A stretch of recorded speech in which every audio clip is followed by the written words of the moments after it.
வணக்கம். தமிழ் ஃபுட் கார்னரில் இன்றைக்கி கார கொழுக்கட்டை பண்ண போகிறோம். இது வரைக்கும் நம்ம சேனலை சப்ஸ்கிரைப் பண்ணாதவங்க சப்ஸ்கிரைப் பண்ணிவிட்டு பக்கத்தில் உள்ள பெல் பட்டனையும் கிளிக் பண்ணிக்கோங்க. 1 கப் இட்லி அரிசியை நல்லா வாஷ் பண்ணிவிட்டு 1.5 மணி நேரமாக ஊற வச்சுருக்கேன். மினிமம் 1.5 மணி நேரம் ஊற வச்சுக்கணும். இந்த அரிசியில் உள்ள தண்ணியை வடிச்சிட்டு கொஞ்சமாக இதில் சேர்த்துட்டு இது கூட 3லிருந்து 4 காஞ்ச மிளகாய் உங்கள் காரத்துக்கு தகுந்தபடி சேர்த்துக்கங்க. நான் 3 காஞ்ச மிளகாய் சேர்த்துருக்கேன். 1/2 கப் தண்ணி எடுத்து வச்சுருக்கேன். இதில் கொஞ்சமாக தண்ணி சேர்த்து ஒரு 7-8 சுற்றி எடுத்துகிட்டு வந்துடலாம். ஃபஸ்ட்டு கொஞ்சம் அரிசியும் மிளகாவும் சேர்த்து இந்த மாதிரி அரைச்சிட்டோம்னா மிளகாலாம் நல்லா ஈஸியாக அரைப்பட்டுரும். இப்போ 7-8 சுற்றி அரைச்சிட்டு வந்தாச்சு. அடுத்து இது கூட மீதி உள்ள அரிசியை சேர்த்துக்கலாம். தண்ணியை வடிச்சிட்டு சேர்த்துக்கோங்க. இந்த அரிசி கூட 1/2 கப் தேங்காய் துருவல் சேர்த்துட்டு மீதி தண்ணியை இதில் சேர்த்துடலாம். இப்போ இதை நல்லா நைஸாக அரைச்சிட்டு வந்துடலாம். அரைச்ச இந்த மாவை இந்த பவுலில் சேர்த்துட்டு 1 கப் தண்ணியை மிக்ஸி ஜாரில் சேர்த்து நல்லா வாஷ் பண்ணிட்டு இதில் சேர்த்துக்கலாம். இது கூட 1 டீஸ்பூன் பெருங்காய பவுடர், இதுக்கு தேவையான அளவு உப்பு, எல்லாம் நல்லா ஒன்றா மிக்ஸ் ஆகிற மாதிரி நல்லா கலந்து கொடுத்துடலாம். இந்த மாதிரி பெருங்காய பொடி சேர்த்தோம்னா கொழுக்கட்டை சாப்பிடும்போது நல்லா வாசனையாக இருக்கும். நல்லா கலந்தாச்சு. மாவு இந்த திக்னஸில் இருக்கு. அடுத்து இந்த பேனில் 2 டேபிள் ஸ்பூன் எண்ணெய் சேர்க்குறேன். இதுக்கு நான்ஸ்டிக் பேன் அல்லது அடிகனமான பேன் எடுத்துக்கோங்க. அப்போ தான் நல்லா கிண்டுறதுக்கு கரெக்டாக இருக்கும். எண்ணெய் சூடானதும் அதில் 1 டீஸ்பூன் கடுகு பொரிய ஆரம்பிச்சிருச்சு. இதில் 2 டீஸ்பூன் உளுந்தும் 2 டீஸ்பூன் கடலைப்பருப்பும் சேர்த்துக்கலாம். உளுந்தும் கடலைப்பருப்பும் கொஞ்சம் அதிகமாகவே சேர்த்துக்கங்க. கொழுக்கட்டை நல்ல வாசனையாக சாப்பிட்றதுக்கு ரொம்ப சுவையாக இருக்கும்.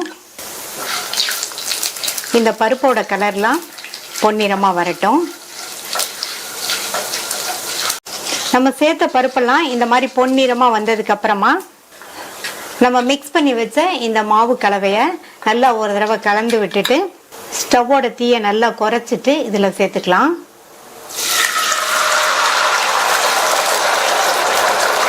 ஸ்டவ்வோட தீ குறைவாகவே இருக்கட்டும். நல்லா இதை கைவிடாமல் கிண்டிகிட்டே இருக்கணும். அப்போ தான் கட்டிப்படாமல் இருக்கும். கைவிடாமல் பக்கத்துலேயே இருந்து இதை மாதிரி கிண்டி கொடுத்துட்டே இருங்க. கைவிடாமல் இந்த மாதிரி கிண்டி கொடுத்து மாவு முன்னாடியை விட இப்போ லைட்டாக திக்காகி வந்திருக்கு. இன்னும் இதே மாதிரி கிண்டி கொடுத்துட்டே இருக்கணும்.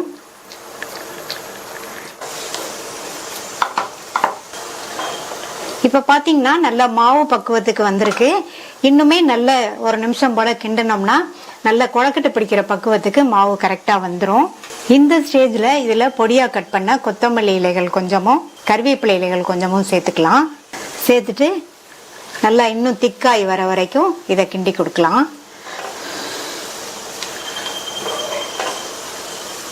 மிதமான தீயிலேயே வச்சு கிண்டி மாவு நல்லா திக்கான பதத்துக்கு வந்திருக்கு பாருங்க. பேன்லையும் கொஞ்சம் கூட ஒட்டவே இல்லை. இப்போ பார்த்தீங்கன்னா நல்லா திக்கான மாவு பதத்துக்கு வந்துருச்சு. இப்போ ஸ்டவ் ஆஃப் பண்ணிவிட்டு வேற ஒரு பிளேட்டுக்கு மாற்றி ஆற விட்டுறலாம். ஆற விட்டோம்னா நல்லா கொழுக்கட்டை பிடிக்கிற பக்குவத்துக்கு வந்துடும்.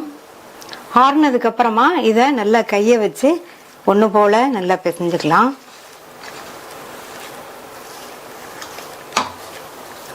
மாவை நல்லா ஒன்று சேர்த்து பிசைஞ்சாச்சு. மாவு நல்லா சாஃப்டாக இருக்குது. இந்த மாவுல இருந்து கொஞ்சம் கொஞ்சமாக எடுத்து பால்ஸாக உருட்டிக்கலாம். நல்லா பால் ஷேப்புக்கு உருட்டியாச்சு. இட்லி பிளேட்டில் எண்ணெய் அப்ளை பண்ணி வச்சுருக்கேன். அதில் வச்சிடலாம். எல்லா மாவையும் பால்ஸாக உருட்டி இட்லி பிளேட்டில் வச்சாச்சு.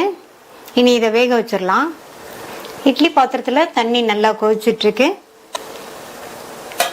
இட்லி பிளேட்டை வச்சுட்டு மூடி வச்சிடலாம். மீடியம் ஃப்ளேமில் 10லிருந்து 12 நிமிஷம் வேகட்டும்.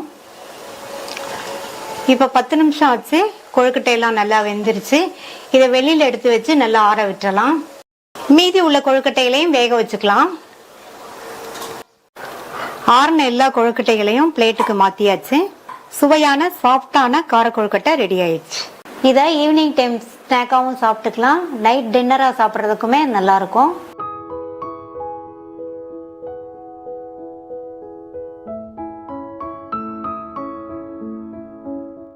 புழுங்கரிசி மாவு வச்சு சாஃப்டான டேஸ்டான கார கொழுக்கட்டை பண்ண போகிறோம். கழுவி காய வச்சு மிஷினில் அரைச்ச 1 கப் புழுங்கரிசி மாவை இந்த பாத்திரத்தில் சேர்த்துட்டு அது கூட தேவையான அளவு உப்பு சேர்த்து நல்லா கலந்து விட்டுறணும். நான் வந்து புழுங்கலரிசி மாவு எடுத்திருக்கேன். இதுக்கு பதில் நீங்கள் பச்சரிசி மாவும் எடுத்துக்கலாம், அதுவும் நல்லாயிருக்கும். இந்த பேனில் 1/2 டேபிள் ஸ்பூன் எண்ணெய் விட்டு சூடாயிடுச்சு. அதில் 1/2 டீஸ்பூன் கடுகு, 1/2 டேபிள் ஸ்பூன் உளுந்தம்பருப்பு, 1 டேபிள் ஸ்பூன் கடலைப்பருப்பு. இந்த பருப்பெல்லாம் நல்லா வறுபட்டு பொன்னிறமாக வரணும். இந்த மாதிரி பருப்பெல்லாம் பொன்னிறமாக வறுபட்டால் தான் கொழுக்கட்டையோட டேஸ்ட் வந்து நல்லாயிருக்கும். அது கூட பொடியாக கட் பண்ண கறிவேப்பிலை இலையை, பொடியாக கட் பண்ண 1 பச்சை மிளகாய், பொடியாக கட் பண்ண 1 காஞ்ச மிளகாய். இதையும் நல்லா எண்ணெயிலேயே வறுத்து விட்டுட்டு அது கூட 1/8 டீஸ்பூன் அளவுக்கு பெருங்காய பவுடர்,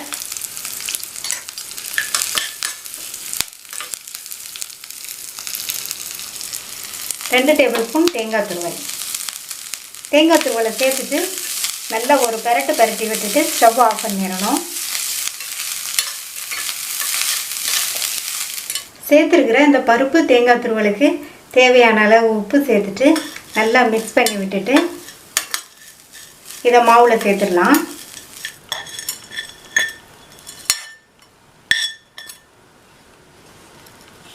இந்த மாதிரி சேர்த்துட்டு எல்லாத்தையும் நல்லா ஒன்றா கலந்து விட்டுறணும். மாவோட எல்லா பக்கமும் இந்த தாளித்து போட்டதெல்லாம் நல்லா பரவலாக இருக்கிற மாதிரி இந்த மாதிரி கலந்து விட்டுருங்க. மாவு பிசைகிறதுக்கு 1லேருந்து 1.25 கப்பு தண்ணி தேவைப்படும். 1.25 கப்பு தண்ணியை இதில் சேர்த்துட்டு நல்லா கொதிக்க விட்டுறலாம். தண்ணி நல்லா தளதளன்னு கொதிக்குது, இந்த அளவுக்கு கொதிக்கணும். இதை இறக்கி வச்சுட்டு இந்த மாவில் ஊற்றி நல்லா பிசையணும். ரொம்ப சூடாக இருக்கிறனால கரண்டியோட பேக் சைடை வச்சுட்டு கொஞ்சம் கொஞ்சமாக சேர்த்து பிசைஞ்சுக்கணும். மொத்தமாக ஊற்றிட வேண்டாம்.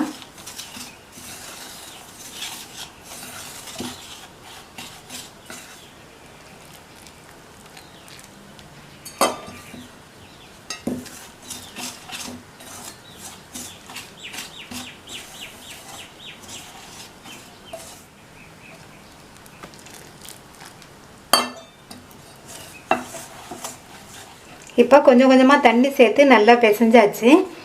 மாவை வந்து செக் பண்ணி பார்க்கலாம். நல்லா கொழுக்கட்டை உருட்டுற பக்குவத்துக்கு இருக்குது. இந்த அளவுக்கு இருந்தால் போதும். நம்ம 1.25 கப்பு தண்ணி கொதிக்க வச்சோம். 1 கப் தண்ணி செலவாயிருக்கு, 1/4 கப் தண்ணி மீதி இருக்குது. கொஞ்சம் ஆறுனதுக்கப்புறமா நல்லா ஒன்று போல் சேர்த்து பிசைஞ்சிடலாம். கை பொறுக்கிற அளவு சூடு வந்துருச்சு. இதை கையை வச்சு நல்லா ஒரு தடவை இந்த மாதிரி பிசைஞ்சிக்கலாம். கொழுக்கட்டை பண்ணுறதுக்கு இப்போ மாவு ரெடி ஆயிடுச்சு. இட்லி தட்டில் லைட்டாக எண்ணெய் தடவி க்ரீஸ் பண்ணி வச்சுருக்கேன். இதுக்கு பதில் நீங்கள் காட்டன் துணி போட்டும் வேக வைக்கலாம். இந்த ரெடி பண்ணி வச்ச மாவில் இருந்து கொஞ்சமாக எடுத்து இந்த மாதிரி உருட்டி வச்சுக்கலாம்.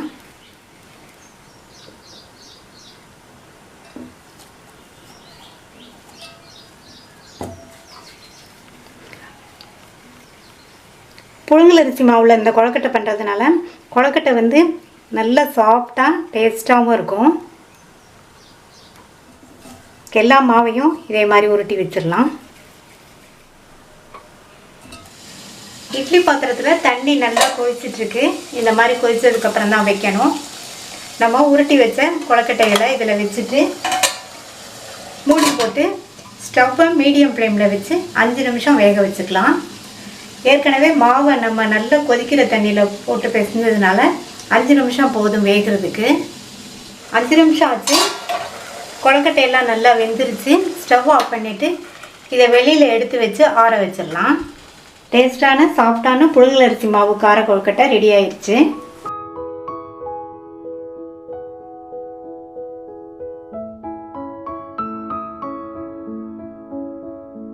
ஸ்வீட் கொழுக்கட்டை இப்போ எப்படி பண்ணுறதுன்னு பார்க்கலாம். இந்த கப்பில் 1 கப் பச்சரிசி மாவு சேர்க்குறேன். நான் இடியாப்ப மாவு சேர்த்துருக்கேன். நீங்கள் இடியாப்ப மாவு அல்லது நார்மலாக உள்ள பச்சரிசி மாவு எது வேணாலும் எடுத்துக்கோங்க. இது கூட 2 பிஞ்ச் மட்டும் உப்பு சேர்த்து நல்லா ஒரு தடவை மிக்ஸ் பண்ணி விட்டுறலாம். இந்த பேனில் 1 டீஸ்பூன் நெய் சேர்க்குறேன். நெய் உருகிருச்சு. 10லேருந்து 12 முந்திரியை உடைச்சி சேர்த்துக்கலாம். இந்த முந்திரியை நெய்யிலேயே நல்லா 1 நிமிஷத்துக்கு வறுத்து விட்டுக்கங்க. அடுத்து இது கூட 1/4 கப் தேங்காய் துருவலை சேர்த்து இந்த தேங்காய் துருவல் நெய்யிலேயே வதங்கி அதனுடைய கலர் ஓரளவு மாறி வரட்டும். தேங்காய் துருவல் நெய்யிலேயே வதங்கி அதனுடைய கலர் லைட்டா சேஞ்ச் ஆயிருக்கு. இது ஆறுனதுக்கு அப்புறமா மிக்ஸி ஜார்ல சேர்த்துக்கலாம். மிக்ஸி ஜார்ல சேர்த்துட்டேன். இதுல தண்ணி எதுவும் சேர்க்காம லேஸ் கொரகொரப்பா அரைச்சிட்டு வந்துடலாம். நம்ம எடுத்து வச்ச மாவோட நம்ம இப்ப அரைச்ச முந்திரி தேங்காய் கலவையை சேர்த்துட்டு நல்லா ஒரு தடவை இந்த மாதிரி மிக்ஸ் பண்ணி விட்டுக்கலாம். அடுத்து இதுல வெதுவெதுப்பான தண்ணி வச்சிருக்கேன். இந்த தண்ணிய இந்த மாவுல கொஞ்சம் கொஞ்சமா சேர்த்து மாவை ரொம்ப டைட்டா பிசைஞ்சிடாம ஓரளவு சாஃப்டா இருக்கிற மாதிரி பிசைஞ்சுக்கணும்.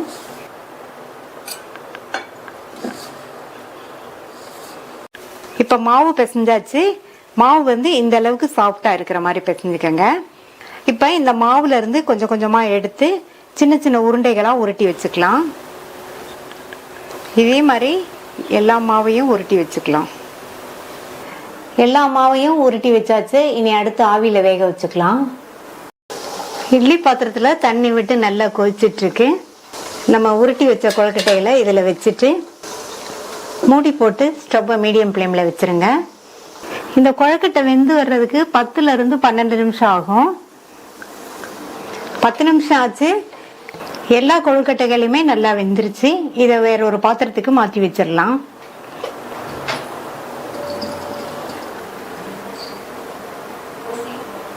அரைக்க பொடித்த வெல்லத்தை இந்த பாத்திரத்துல சேர்த்துட்டு இது கூட 1/4 கப் தண்ணி சேர்த்துக்கலாம்.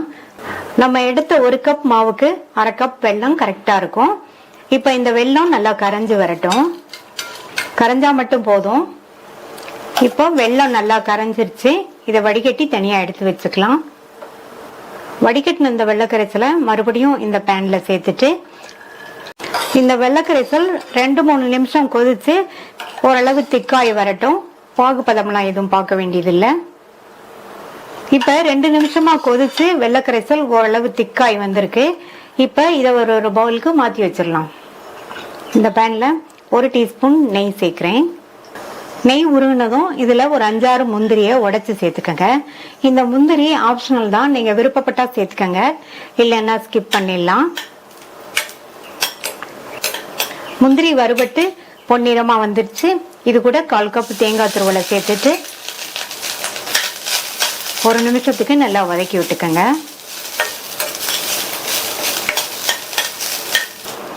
இப்போ 1 நிமிஷம் ஆச்சு. அடுத்து இதுல நம்ம வேக வச்ச கொழுக்கட்டைகளை சேர்த்துக்கலாம். சேர்த்துட்டு ஸ்டவ்வை சிம்ல வச்சு நல்லா இந்த மாதிரி ஒரு தடவை பரட்டி கொடுத்துருங்க. ஸ்டவ் சிம்லயே இருக்கட்டும். வெள்ளக்கரைசலை இதுல சேர்த்துடலாம். வெள்ளக்கரைசல் சேர்த்துட்டு சிம்லயே வச்சு ஒரு 2 நிமிஷத்துக்கு மட்டும் இந்த மாதிரி கிண்டி கொடுங்க. 2 நிமிஷமா நல்லா மிக்ஸ் பண்ணி விட்டாச்சு. 2 நிமிஷம் மட்டும் போதும். அதுக்கு மேல மிக்ஸ் பண்ண வேண்டாம். அடுத்து இதுல 1/4 டீஸ்பூன் ஏலக்காய் பவுடர் சேர்த்துக்கலாம். ஏலக்காய் பவுடர் சேர்த்து நல்லா மிக்ஸ் பண்ணியாச்சு. மூடி வச்சிடலாம். ஒரு 4 அல்லது 5 நிமிஷம் கழிச்சு பார்க்கலாம். ஸ்டவ் ஆஃப் பண்ணிருங்க. இப்ப 4 நிமிஷம் ஆச்சு. வெள்ளக்கரைசல எல்லாம் கொழுக்கட்டை நல்லா இழுத்து கரெக்டான பக்குவத்தில் இருக்கு. ரொம்ப ரொம்ப டேஸ்டான ஸ்வீட் கொழுக்கட்டை ரெடி ஆயிடுச்சு. நீங்களும் ட்ரை பண்ணி பார்த்துட்டு உங்க கமெண்ட்ஸ் சொல்லுங்க. தேங்க்யூ.